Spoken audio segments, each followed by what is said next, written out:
From tornadoes to hurricanes, blizzards, and everything in between, you're listening to the Stormfront Freaks podcast. Stormfront Freaks are former television meteorologist Mark Massaro, atmospheric science graduate and skywarn storm spotter Brady Harris, digital meteorologist and weather producer on the Weather Channel app Dina Knightley, former on-camera meteorologist at the Weather Channel Kim Cunningham, Emmy-winning storm chaser and photographer Chris Sanner, and I'm your announcer and Skywarn Network coordinator Mark Johnson. Now, here's the moderator of the Stormfront Freaks podcast, Skywarn storm spotter and chaser Phil Johnson. All right, everybody, welcome to the most entertaining weather podcast on your listening and viewing device. This is the Stormfront Freaks podcast. If you are a first-time listener, thanks for stopping by. Always go to our website, stormfrontfreaks.com. You can check out the library of previous shows and famous guests from the weather industry that we've had on. This tonight is episode 53. We're joined by CNN meteorologist and severe storm expert Chad Myers is with us tonight. Welcome, Chad. Good evening, guys and ladies. We're going to be playing, of course, lightning round. We're going to talk about on-location storm reporting. We're also going to add a new mean tweets segment, and I think Chad's going to be a great one to start us off with that. And stick around for the best WX resources and weather fools of the season. But before we get to Chad, I want to share a couple updates with you. This is the last call. Our intro song, if you're listening to the podcast, you would have just heard that. We need an update, so we're putting a call out to all of our musically talented listeners to help create a new intro song. Basically, we need about a 60-second stereo upbeat song or riff. Try to avoid the vocals just because we talk over that a little bit. But you can email your creation to phil@stormfrontfreaks.com by May 28th. So May 28th is that deadline. We've already got a couple we're going to look at and consider. But we'll share those submissions. We're going to pick one of them for our new theme song, and we'll share credit to you on every single episode for that. Second thing I want to talk about is check out the latest weather-themed fashions and accessories at helicitydesigns.com. And while you're there, check out the exclusive line of Stormfront Freaks podcast shirts, drinking containers, yes. And there's also a new cap that's on there as well. There's more to come, but here's the key. You can get a 5% discount on your entire order when you use the code PODCAST at checkout. So that's PODCAST, PODCAST. And coming soon is a new hurricane collection, Chad. You might be interested in that. Find it all at helicitydesigns.com. Awesome. So it's always, what's that? That's awesome. Okay, good. All right, you'll like it. Check it out. It's Chad approved. It is. It's always happy hour. So step up to the Stormfront Freaks bar. We're going to start with introducing MJ. What are you drinking tonight? Hey, tonight, well, it's time to start watching my figure because nobody else does. So I am drinking Diet Mountain Dew tonight. Okay. Ooh. Kind of safe. It's very good for you. I hear Diet harsh. Dew is like prune juice. Yes, exactly. I haven't heard that. Brady, what are you drinking? I'm in New York City for business, and I'm just here with a glass of free wine. So I'm all about that. Free. Wow. Oh yeah. Put it on the company bill. Maz, what are you drinking tonight? All right, so we had a baby shower last weekend, so everything is gone in the house. I did find some whiskey. No, not my baby. No, my daughter's gonna have a baby. So yeah, Wow. in like a week. Oh, that's Congratulations, wonderful. Beth. That's awesome. Yeah. So if I Grandpa. mute myself and you don't see me, she's in labor. Just saying. Okay, so Okay. if Fair the camera goes on. So I'm having some whiskey and Coke tonight. So Diet Coke because I'm watching. Grandpa. That's a good drink. Good grandpa drink. Kim, what are you drinking tonight? Well, believe it or not, I am not drinking an IPA. Whoa. I am What? starting a low-carb diet. No way. So the low-carb diet says you can drink as much vodka as you want. So this is vodka with club soda, not tonic, because tonic is high in calories. Uh-huh. Club soda, I just smashed up some raspberries and added it in there. So All right, that's what I'm drinking tonight. Flavor besides some. Uh-huh. Kim, Mhm. you don't need a diet. Get out of here. Are you Well, kidding me? Yeah, you're sweet. You're All great. Enough of our drinking. Let's get to our famed guest tonight. Is that my turn? Yeah. Oh, okay. That's right. It's been a while since you've been on TV. Well, I'm drinking whiskey, so you're going to have to give me some extra time. Anyway, hey, so Chad Myers, super stud, is a meteorologist and severe weather expert for CNN. Myers joined the network in 1999. That goes back a while. Okay. He made his mark at broadcasting meteorology, forecasting the local weather in Detroit, Columbus, Ohio, and I remember the stories from there too, Oklahoma City, Richmond, Virginia, I remember stories from there too, Chad, and Lincoln, Nebraska, before joining CNN. Chad is a University of Nebraska graduate. Go Huskers. Huskers. That's right. And earned his Bachelor's of Science degree in meteorology in 1987. What a great year that was, Chad. We both graduated. So did you. I know. We were like, Chad and I are fraternity brothers. So we've known each other for 30 years, something like that. But speaking of small, Chad, so Lincoln, Nebraska to CNN, not in one jump, obviously. So how different are things from there to there? When you and I worked in Lincoln, we would get 3.5 minutes for weather, right? Oh, it was one of the first things on the news. They did weather before they did breaking news because weather was so important to farmers. Now I get a tight 45 seconds. That's what you get. And not every day, right? No, not every day. Only really when I'm sponsored or someone doesn't tweet something in the morning, you know. So if you're not sponsored, is it just like, and Chad's on for it? Here's Chad. Oh, thanks, Chad. And that was it? Or I do Airport Network. I do CNN International. We make a lot of money on CNN, honestly. They just sell commercials all over the world.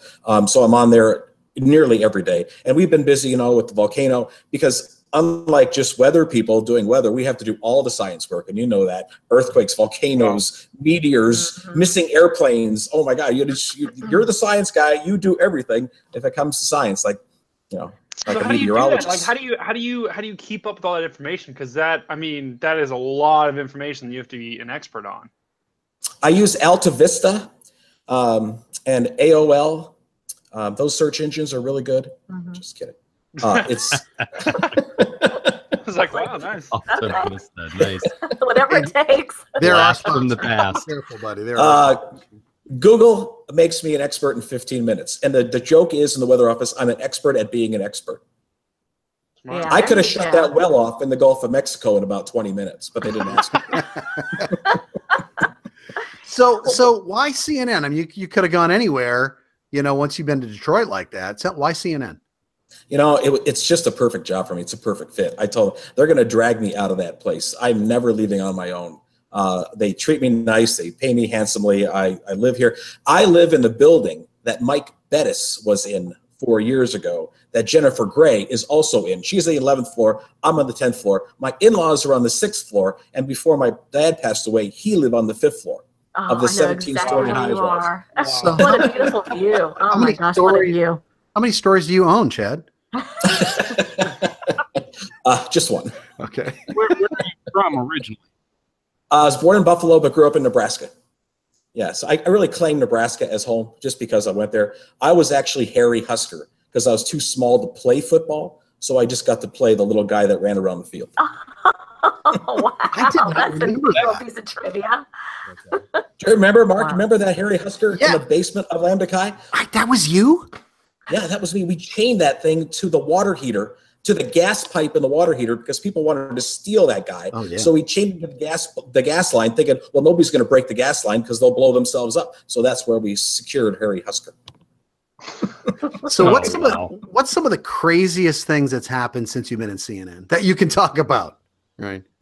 Well, other than Katrina, me yelling to Carol Costello, let me talk. Yeah, ooh, I remember that. that was a good one. I had to go to the principal's office. They must really like you, Chad, to keep you after that. On that note, let me play you a little segment from John Oliver's. And now this. For this hit. So I'm standing out here in a suit and this little coat. Got a little strep throat, a little cold, maybe some influenza. I'm not even sure what's going on. Chad Myers, we've even called him in here. This is so big. Hi, That's Chad. right. You never call me in when there's actually good weather. You always bring me in when there's something bad to talk about. I'm afraid Punch's Honey Phil may have been right for once. Hey, Chad. Happy Thanksgiving. Happy Thanksgiving. I grabbed the short drumstick, and here I am. To see both of you, especially you. It's good to see you, Don. Yeah. Sent me to New York, and then they worked me to death. Yeah. When I was 6, I did get cold in my stocking. The Smithsonian says it looks like a cross between A house cat and a teddy bear. My wife already wants one. Oh, no. Would you go with your wife? With a marriage counselor. They go to Florida and they like it. My parents were down there for quite some time. I was in Detroit and they would laugh at me all the time. I would too. Let's bring in Chad Myers now. The big thing is, oh, look at you, you're crying. Don't be sad, Chad. Right. This is a very strong storm. All right. Anderson. Chad Myers, thanks. Let's check in with Susan Hendricks, 360 Bulletin. Could you Susan? wait till I'm done? If it ends up over land, it becomes a tornado. You've been paying attention. All right. So, Wow. Good stuff, right? yeah, you got a few segments over the years. So now we know where Maz gets the one-liners from. That is the source right there. That's right. I'm trying to walk in his footsteps. The fraternity. Oh. So I think they called that John Oliver second. Chad hates his job. it was. Something like that. It was I think perfect. I missed the very beginning of that, but it was all good stuff. If I played the whole segment, we'd probably be here all night listening to those. But Chad, tell me what was the attraction to CNN? So what was the first job at CNN that they offered you? What was that attraction? Oh my gosh. If I could even tell you, they offered me to do weekend nights, so 2 days a week, fill in 3 days a week if anyone was off, and you can be on your boat as long as you're less than 30 minutes away from CNN on call. So I had a call. I had a boat on Lake Erie with a phone that, one of those bag phones, so that they could call me. And if they called me, I'd get off the boat, park the boat, dock it, get in the car, and drive to work. That's all I had to do 5 days a week if I wasn't filling in for somebody else. So we had Flip Spiceland, we had Karen McGinnis. Right. Yeah, this is old school, right? We had Orland Sidney, Dave Hennon was there. And he's still there, right? And he's still there. He's my manager now. Yeah, he's working great. Wow. So the draw is, look, at CNN, we're not wrong, because I'm going to tell you there's going to be 6 inches of snow in Michigan somewhere. That moved to local regional station where you only had to forecast regionally to now having to be a part of a national newscast and forecast nationally. What was the biggest challenge there? I think geography was probably the biggest challenge. Really, I've traveled a lot. I've been very blessed to have a wife that gets in the car with me and we see the world through a windshield. On our first date to Vegas, we were just dating. I took her to the north rim of the Grand Canyon and back in one day. And at that point in time, she spent 9 hours in the car with me. We didn't argue. I knew I could marry her.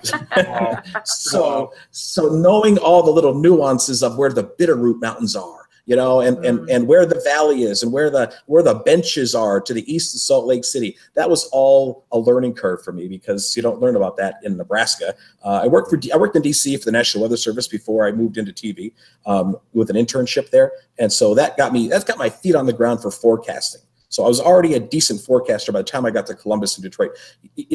And people don't understand, when you see a guy on TV or a woman on TV for the first time in a new city, you have to give them a little bit of a break, because they don't know the nuances of the city. They don't know that, I didn't even know that Birmingham was higher than we are. So when a storm comes out of Alabama, it's going down toward the Chattahoochee, and it's going in a bigger atmosphere, and it's going to die. It's very, very rarely do we have big storms come out of Alabama and roll through Georgia. Now, they can develop in Georgia over the cold front, certainly, but it's that downhill, upslope snow in Denver is amazing. And those are just some of the things you have to learn. All the big cities, not just the one you're living in. What about the names? Because you get towns that you're like, that's not the way it's supposed to be pronounced. You had to hit that like all the time. You know what I do? I call the Chamber of Commerce and listen to their telephone. I call the Chamber of Commerce and it'll say, "Oh, welcome to the Chamber of Commerce of whatever town," and that's the right way to say it. Yeah, that's pretty smart. Good and idea. even if they're closed, the answering machine still answers. So Chad, now that you're on a national scale, do you ever miss kind of getting into some of those nitty gritty, the nuances where you actually get a forecast for local and you're not doing the entire United States? Sure, of course. And what I miss the most is when a warm front is south of your city and the model says it's going to be raining in 40.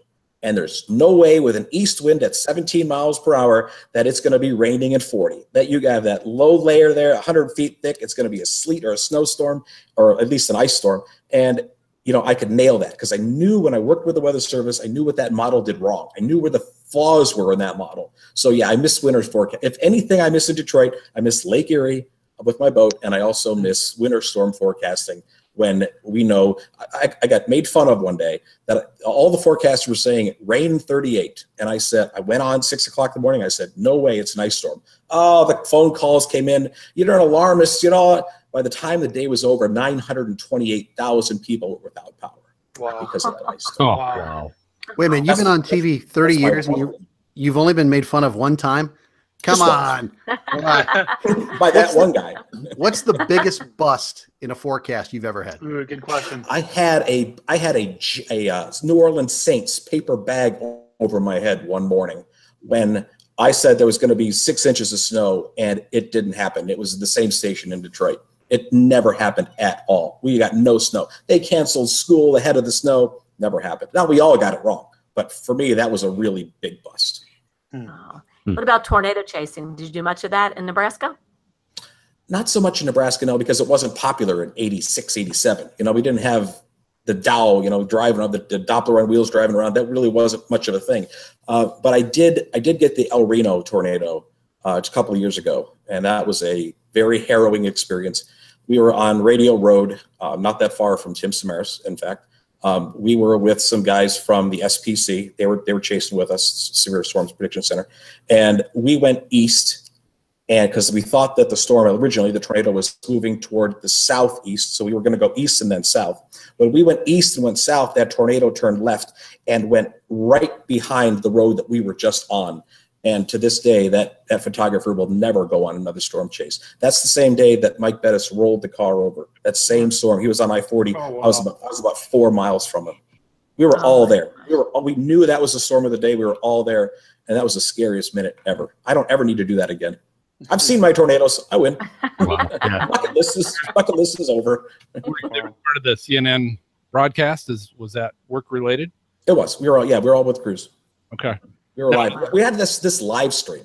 This has changed the world for television. A lot like getting your phone, taking a picture and sending it in, and it shows up on TV. It's called a live view, and it uses cell towers to put you on television while you're driving down the road.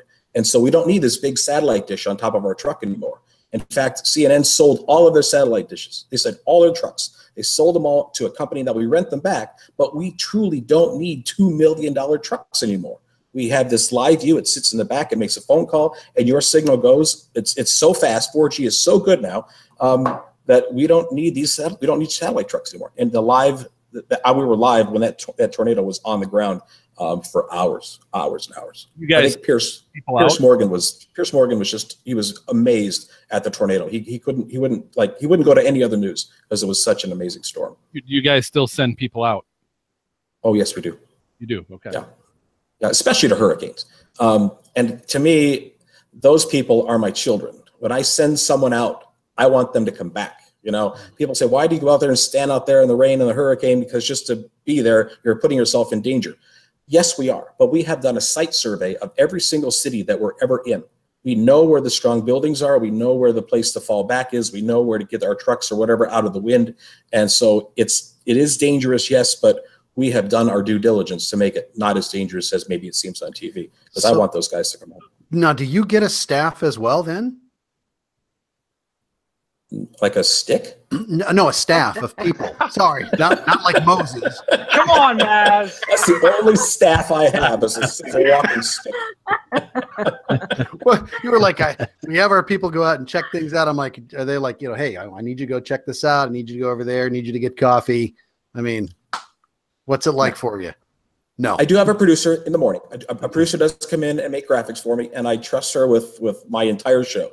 I walk in, the show's ready to go. I push the button, and we're on TV. So that is a huge luxury compared to being on local news without a producer, making your own graphics, scrambling all morning long. I can get to work 35 minutes before I hit the air and be completely fine. You can't do that in local news. In local news, you're there 2 hours ahead of time, 3 sometimes. Okay, so I got to ask you this because I haven't had these dreams or nightmares in a while because I've been off the air for a while. But so now that you can get there 35 minutes before, what's the nightmare that you have dealing with weather when you're actually sleeping? That I'm on the shift, I'm on the air, and a hurricane or earthquake or something happens, and they can't get a hold of me. They know I'm in the building, or I'm, you know, even if I was on call, they can't get a hold of me, and I see my phone ringing and I can't answer it, and it's like, why? What do you want? What do you want? And that's kind of the recurring nightmare that I have. That I miss a hit. We must all have those. I had one. I always had one where I couldn't get to the studio. It's like I kept trying to get there, and something always stopped me from getting there. What kind of pressure they put you guys under, man? That's crazy. Oh my gosh. Yeah, it used to be. So you gotta be there. Used to be you didn't have your suit. You're like, I don't know where my suit is. And they're like, we can't put you on the air like that. And then your brain figures out you could do that. And then it was like, I don't have my graphics made. Now I'm like, I just need to call Chad and get his producer. Well, what about hurricanes, Chad? What was most memorable for you that you went out on? You know, I think 2004, before my son was born, I went on Charlie, Francis, Gene, and those were the big three in Florida. And people think it's exciting to go out there, and the first minute when you get on the airplane, you have a little anxiety, and then you know the storm's coming, and you don't know if it's going to turn left. Like I was in Tampa, this Charlie hit Punta Gorda, and so we drove down there as fast as we could in the wind. So that was a little bit of a miss, but we got there in time. And then, so it's exciting when you see it and you're live and you're broadcasting, but then all of a sudden you see 83 and 85-year-old people that have just lost their mobile home that was on a canal in a beautiful place in Punta Gorda. And you think, what are they going to do now? It is so sad. Are they going to go get a job as a greeter in Walmart? They've just lost everything. How do you restart when you're 85 years old or 80 or whatever years old? That was the saddest part about Charlie, is seeing that retirement area really get hit so hard. Yeah, that's heartbreaking. Were you ever like in one when it made landfall? Oh, sure. Yeah. Anderson Cooper and I were always there together. And it's funny when you see, and you go to Melbourne or whatever, because we were with Gene and Francis, and you see a sign that says, Jim Cantori, go home. Because, you know, if you're where Jim is and you've got ground zero, and you don't, people they don't want to see you coming. They don't want to see us there. Yeah. Sure. Wow. So you've seen pretty much everything. Is there anything left on your bucket list weather-wise that you're like, you know what, before I retire someday, I'd like to see this or experience it or something like that? I would like to find Forrest Fenn's gold chest. You know what that is? No idea. None of you do? All right, there's an eccentric old man still alive in New Mexico, hit a box of gold somewhere in the Rocky Mountains worth $2 million. So last year, my son and I went to Yellowstone thinking it could be there. So we walked all over Yellowstone, and all this man did was put this box out there to get people into the wild, wild west, to get them into the wilderness, to get them experience things with their kids. And so I would like my son and I to go to New Mexico. We're going to go to Telluride this summer, and we're going to go fly fishing. And I would love us just to walk right up to that gold box and take it home and finally retire. Oh, yeah. Well, otherwise, no, I've seen it all. I don't need to see anything else.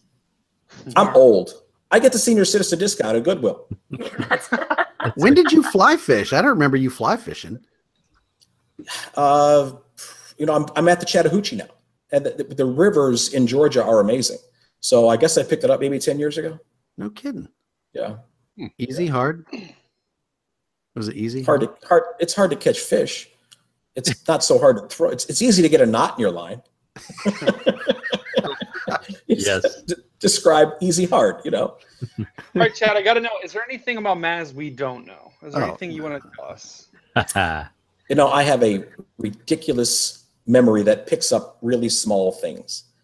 Maz was living in Rhode Island, and he didn't like the color of the tile in his bathroom. And he bought this epoxy paint, and he painted over his tile because he was too lazy to take the tile off and put new tile on. Wow. Well, you were going to come over and help. Wow. No show. Wow. No show. Am I lying, Maz? Am I lying?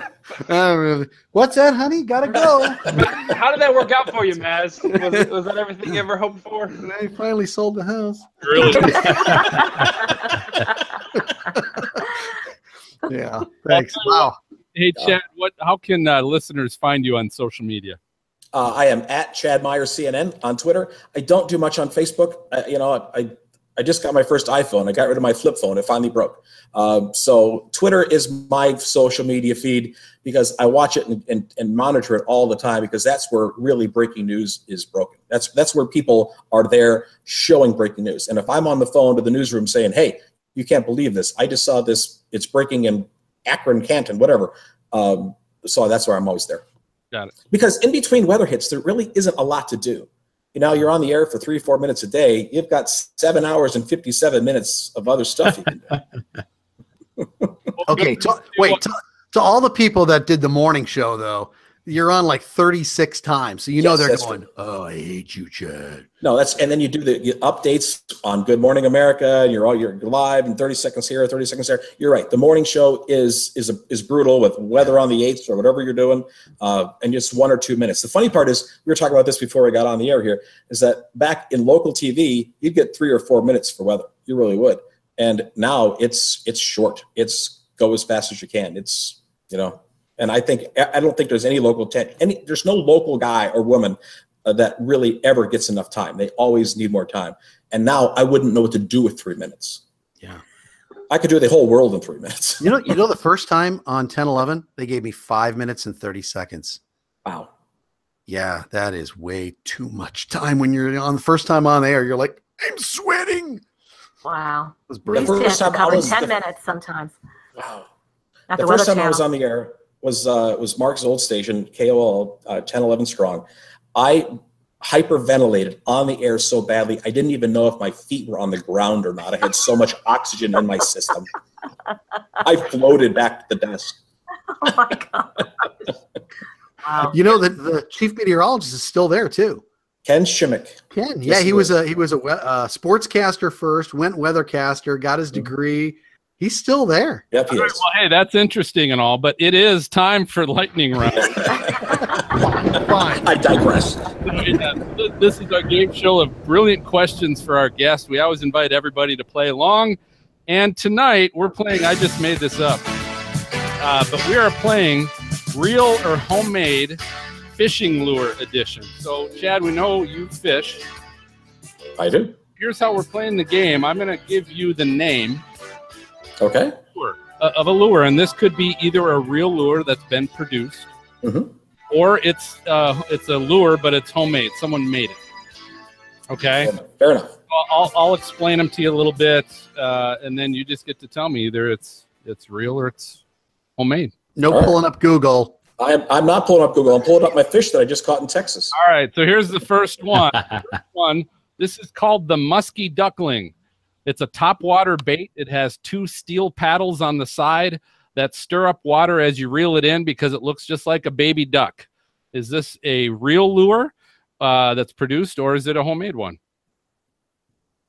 What do you think? I will go with, it's not called musky duckling. It's probably called bass duckling because muskies don't hit topwaters. Bass do. So you're saying it's not real? Not real. That would be incorrect. It is real. It's made by Gopher Bait Company. Oh. Yeah, come on, Chad. Everyone knows that. I even do that. Oh, missed it. All right, next. All right, next one. It's called Storm Kickin' Goby. Right? You're a meteorologist. This bait could be used during the spring spawn, as gobies are notorious for invading bass beds. Is this a real lure or a homemade one? Is goby even a freshwater fish? Storm is a real company, so I'll go with real. You would be correct. That is correct. By Storm. All right, nice. One. It's called the Rat X. This underwater lure looks just like a black rat, and it will fool the most discerning bass. Real or homemade? Real. It is real, made by a bass. Do you get many rats? Do you know where I work? Wow. I know where you used to work. All right, here's the next one. It's called the chipmunk lure. This bait mimics a small swimming chipmunk. It's used for many larger freshwater fish. Homemade or real? Homemade. That is a homemade one. It's Wow. I'm not aware of a real chipmunk lure. No. But someone made one. All right, next one. It's called Bite Light lure. This bait has a battery and a red flashing light to imitate bleeding fish. Real or homemade? Real. That is real. Nice call. Made that one. All right, last one. It's called the original trolling lure. Original trolling troll lure. This bait is literally a little troll doll with long flaring orange hair, treble hooks, and a diving fin. The bright orange hair will attract any stubborn fish to take a bite. Homemade or real? Homemade. That is correct. Wow. Wow. Originally used to get prom dates. Right. No, it's really a troll. You know those troll dolls with the big Yeah. Yeah. With the big bellies. Someone did make one with treble lures. I think there was some comment about if you're not catching any fish, it's kind of the last resort because you still won't catch any. Right. Okay. I don't know. But anyway, great job on that, Chad. Well done. We're going to go ahead and take our first break. If you're listening to the audio podcast, you'll get to hear the Titan U Minute with Chris Sanner. But stay right here. We'll be back with Chad Myers of CNN and the Freaks to talk about the challenges of on-location storm reporting and hear Chad read some mean tweets. All right, welcome back, everybody. It seems like it's becoming more popular for on-camera meteorologists to report live from the storm. Obviously, we see that a lot during winter and tropical storms, especially as they have better opportunities to be able to forecast the more intense locations at that point. Obviously, it's a lot harder to see that with tornadoes, things like that, just a little harder to identify where that storm is going to be. But what I want to talk a little bit about with having Chad from CNN here, as well as Kim and Maz as well, what are the challenges that come with doing those on-location reports, and also are we really sending the right message to viewers being on site? And Chad, I'm going to ask you that first.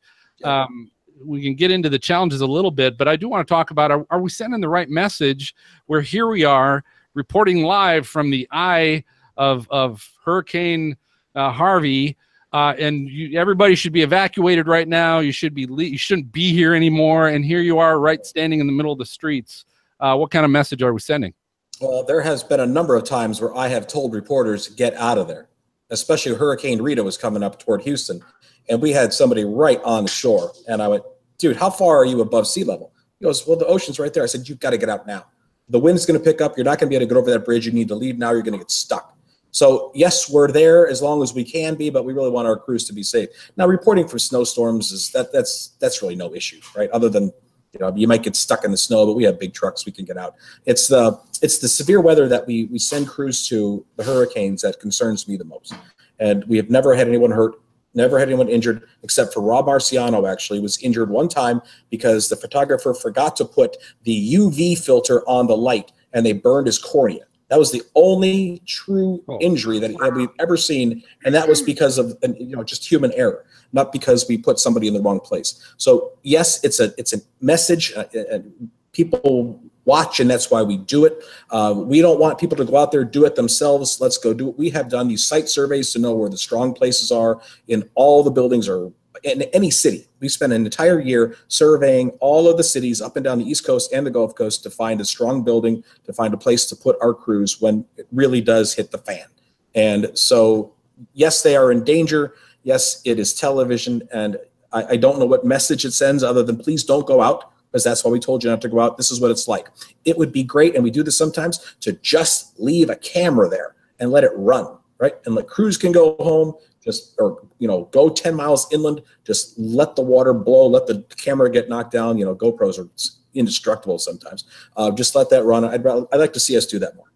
Well, and we had Mark Sudduth on the show before as well, and yeah. He puts those kinds of things out that you can use that kind of video. And obviously you've been safe in that. Let's not kid around that TV, it's all about ratings. And I think it's also a big part of those decision-making processes. But you said a little bit that you're not sure of the message that's being sent. But again, what do you think the message should be to the public? What do you think the message is? Besides, if you put aside the TV ratings, what are you hoping the general public is getting when you're in the middle of a storm reporting in the storm? I'd rather have one camera and one crew, one reporter showing what it's like rather than all the people out of their homes trying to experience it. They can experience it from their own house. It's like, I'm never going to go to Times Square to watch the ball come down, but I could watch it at home.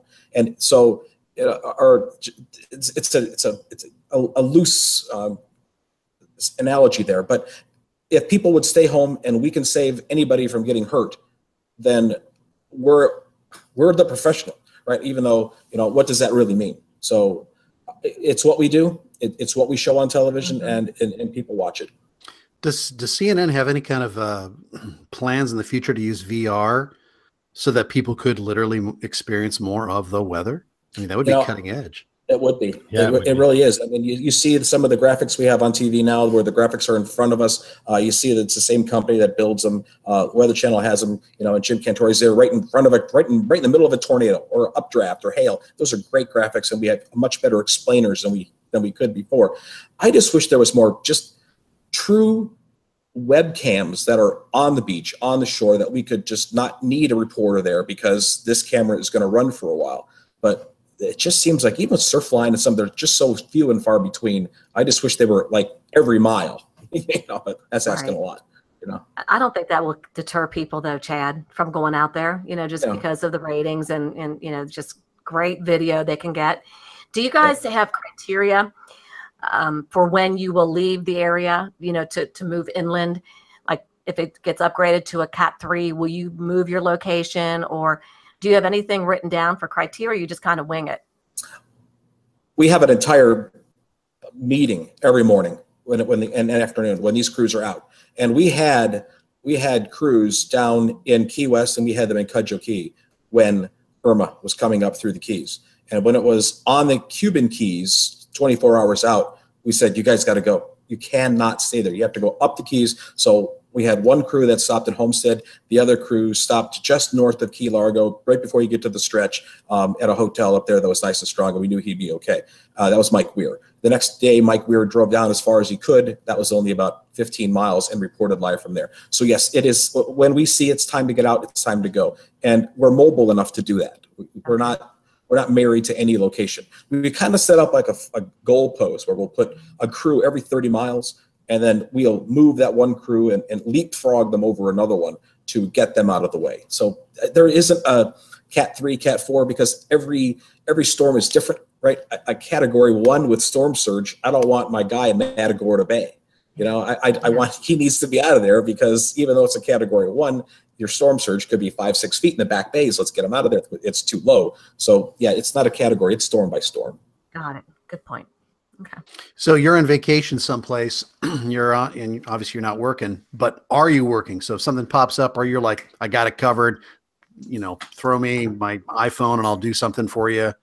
Does that work? Absolutely. Yeah. I take my CNN badge with me on every vacation. Because it doesn't matter if I'm in Vegas or Central Texas. I have an IFB in my car, and I have, which is an interruptible feedback device. It's just like this, except it only goes one way. There's not a microphone on it, and I'm ready to go anytime. And every single crew, I will say, is like that with CNN. In fact, Dr. Gupta was in the Vatican, and something happened where someone got sick. Maybe it was one of the presidents was in the hospital, whatever. In less than 2 hours, he was in a studio on television from the Vatican. That CNN badge gets you in all the clubs, doesn't it? Yeah. Run of the line, baby. So who decides who goes where, Chad? Are you the Jim Cantori of CNN, where you get to go where the worst is happening? I try not to. Because I have a 13-year-old son now that means more to me than life itself. And so really the last storm that I truly went to that I believe was going to be a dangerous storm was Francis, Gene, Francis to Jay. And after that, he was born in November, and I don't go on ground anymore. It's easier for me too. Think about this, Kim, and you can relate to this. You can do a lot better service to the people at home by being in the studio and telling them what's going to happen than standing out there in the field with a phone that probably doesn't work because there's no service, with a TV that you can't see. You're so blind out there in the field where when I'm the quarterback back home, and I can do all the forecasting and let reporters report. Because why am I a reporter standing on the beach when I should be back there looking at the model, knowing is it going to go to a Cat 3? Is it going to go to a Cat 4? When you're out there and you can't even see a radar, you just feel stupid. Yeah. So are you going to be grooming your son to follow in your footsteps, or are you like, oh, I don't want you to do this, or what? How much time do we have? As much as you need. My son has already got 2 patents that he's applied for. He's 13 years old. So December 30th, he and I the next day are going to fly to Venice, Florida. We're going to go fishing for 5 days. But he is in the bathroom of this high-rise condo that I live in, using a Dremel tool to make the battery door bigger so that he could put a LiPo battery in his Nerf gun and not those 2 chintzy little AA that doesn't shoot the bullet very far. The Dremel tool comes apart. The little head comes apart, shoots over my head as I'm watching him. We both have goggles on. It hits the sprinkler system, and 10,000 gallons of water flood my condo. No. So he will design something in his life. He will be an engineer or something, maybe Georgia Tech or wherever. But no, he's not going to be a weather guy. Of course, nobody wants to cover him for insurance, right? No, he can't get a car policy yet at all. Major in fire suppression system. Yeah. If you live in a condo, in a high rise, and these sprinkler heads, they don't all go off at once. If you break one of those little plastic red tubes, water pours out. It doesn't sprinkle. There's nothing sprinkling about how much water. No, 250 gallons a minute pour out of there. But they make you have a fire extinguisher in your house. But they don't make you have one of these little things that looks like a vice grip. You can put that vice grip in that sprinkler head, squeeze it 3 times, and that water will shut off. And the sprinkler head will stop sprinkling until the fire department gets there and shuts it all off. But that would have saved 9,750 gallons by the time I would have got that thing, if I knew it even existed then. So if you have sprinklers, buy one of those little guys for $50 and, you know, let everybody on your floor know that you have one. Because the people that live on 9 and 8 and 7, they don't like me very much anymore. Oh my. So Chad, let me ask you a little bit about on location storm reporting. What are some of the worst stories that you've had in your experience of having to be on location? Oh, boy, I mean, the most horrific story was the El Reno tornado. I mean, no question. I don't know, did we talk about that in private, or did we go on the air with that already? Talked a little bit about that, yeah, about where you were. Yeah, and the loss of life that happened with that storm was just devastating. It hurt us all for a very long time. Yeah. And professional storm chasers that did everything right just got caught, and it happens. And so I think that's the true risk nowadays, where we're talking about chasing in Kansas, Oklahoma, or Texas, is chaser convergence. There are so many cars out there trying to chase the same storm. If one thing happens to one car or 2 cars and they crash, and all of a sudden they can't get out of where they need to be, the number of people out there is really becoming dangerous. That's what I'm concerned with about in the coming years with all this storm chasing that's going on. People go out there with a walkie-talkie and a 6-pack, and they think they're storm chasers. Well, that's not how we do it. You know, we have radar in the car, we have Doppler in the car, we have all kinds of things that we know where to go and where it's going. But you can still get in trouble even knowing all those things. So just don't go out there with your little that's not true, because Jeff Foxworthy says that is the redneck, right? Storm chasing. Yeah. Walkie-talkie and a 6-pack. 6-pack. So that was obviously how much time did you have to get on location for that, to be in the planes and be on site? Oh, we flew into Oklahoma City. That's the thing. CNN, they spare no expense when it comes to travel. And I don't mean they're putting us up in sweet hotels. I just mean when it's the day of, and we know that we need to be there by 4 o'clock because the ice storm's coming at 6. If that's $1,000 ticket, they pay it. Go. This is the story. You got to go. And so traveling to Oklahoma is pretty easy. So you were out there basically the day of? I mean, that day you guys went out there? I missed that tornado by 3 miles. It missed me by 3 miles because I went east and then south, and it was going southeast. So we were chasing it. It turned behind us. We had no service at all. Couldn't look at the radar at that point. Didn't know it was turning, and it moved behind us. And that was what, 317 Doppler on wheels, miles per hour. Yeah, if I remember, Chad, wasn't there a big outbreak the day before too? Were you there for that day? There was. Yep, sure were. We chased it all day long. We actually flew into Wichita that day and drove all the way back into Texas, all the way through probably Wheeler, through Boise City, Oklahoma, and then back down through and Woodward, and chased tornadoes all the way back to Oklahoma City, and it fired up the next day as well. How many did you see? Well, not as many as you want, because you spend a lot of time in the car in a hail core where you don't see anything. You get on you'd never want to chase on a mud road. It's like, no, please don't go down that one because it's already rained on that mud road. We don't want to get stuck on that road. Yeah. So I think we total that whole time, I think we probably saw 3. Wow. That's a lot for a 2-day chase. Yeah, it is. It really is. Well, I'll tell you what, we always want to know what our listeners think on the subject. You can email us at questions@stormfrontfreaks.com, or you can find us on Twitter or Facebook, and you can just tag us your thoughts. We can share that on the next show. All right, the next segment, this is a first for the show. It was actually recommended by a couple listeners and a couple of our previous guests, Min and Castle, and so we thought we would make it a part of our show. We're going to start mean tweets, and we thought the best person to do it with might be good old Chad Myers, and partly because he's a funny guy. He doesn't seem to take himself too seriously, and I think that's a perfect match, right? So what we're going to do, so I sent Chad some mean tweets, and Chad, I'm just going to let you roll those off the end of your tongue. All right, well, I'm 55, so I have to put my glasses on to read them. But and so these were all just to set them up, okay. all directed to you on Twitter after some other Twitter message that either you had or CNN had put out on your behalf. Okay. I don't know where they came from. This one came over just December of this last year, 2017. Your report on the worst weather events of 2017 was without one mention of climate change and was truly pathetic. Congrats on keeping the truth under wraps. Okay. Well, that was the top 10 weather stories of 2017. I don't know how climate change gets in there because it was about storms. It was about Maria and Irma. Okay, I get that one. That's fine. This is a good one. Companies like Google can set up huge fan towers and deflect winds and rain so that the storm is less intense. But I see no one trying it. Why? Oh my God.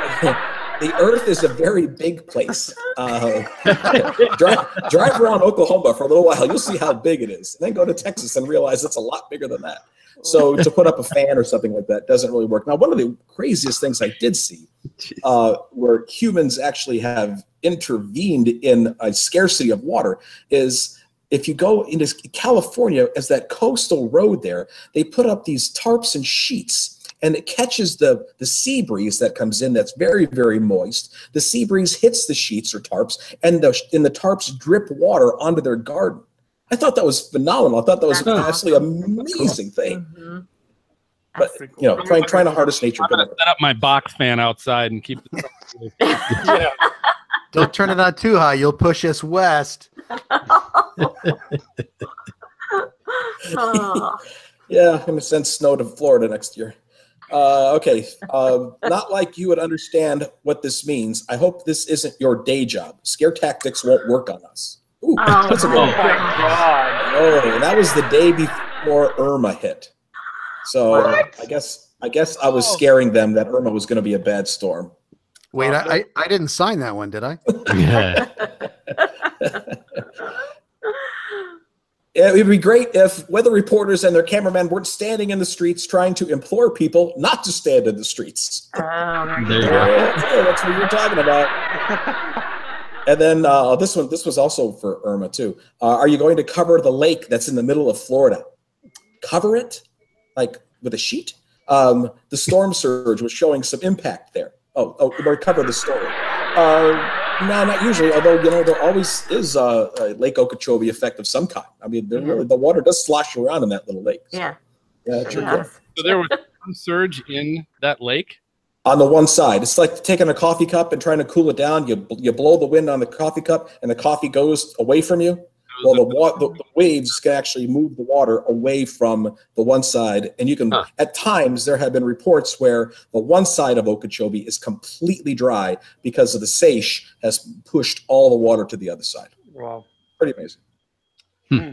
Well, those weren't too bad. If those were my meanest tweets. No, that wasn't bad at all. Oh, there's no death threat in there at all. You got to try Got harder. looks.